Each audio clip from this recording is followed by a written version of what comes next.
How can they believe in the one of whom they have not heard? And how can they hear without someone preaching to them? And how can they preach unless they are sent? That verse from Romans chapter 10 gives us the imperative of mission. The word sent is the word where we get the word mission. And we go because Christ has commanded us to go, but we also go because the need around the world is great. There are over 7,000 people groups in the world that have not yet been reached with the gospel of Christ.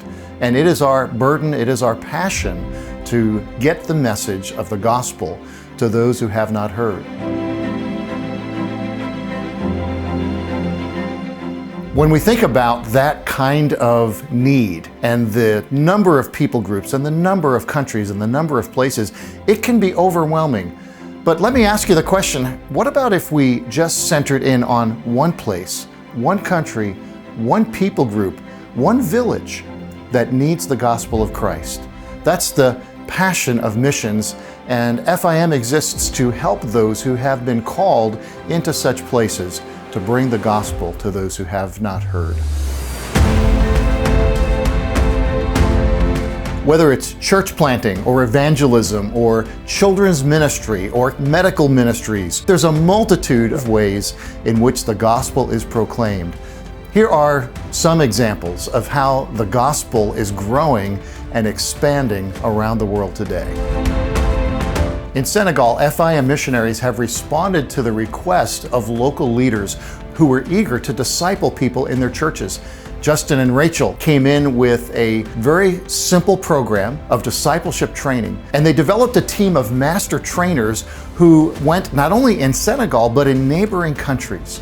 And through their efforts in a very short period of time, over 450 churches have been established. 15,000 believers have been baptized.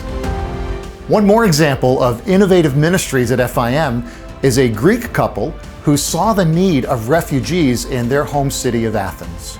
That ministry is called Crossroads, and today it operates a daily feeding time for refugees from multiple countries. At Crossroads, refugees are able to come and learn Greek and learn English, computer skills.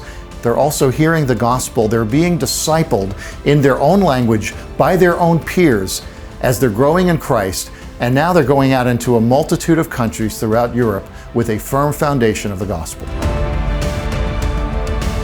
These are just a few examples of FIM missionaries who are serving in close to 30 countries around the world, bringing the gospel to those who have not heard. How can they preach unless they are sent?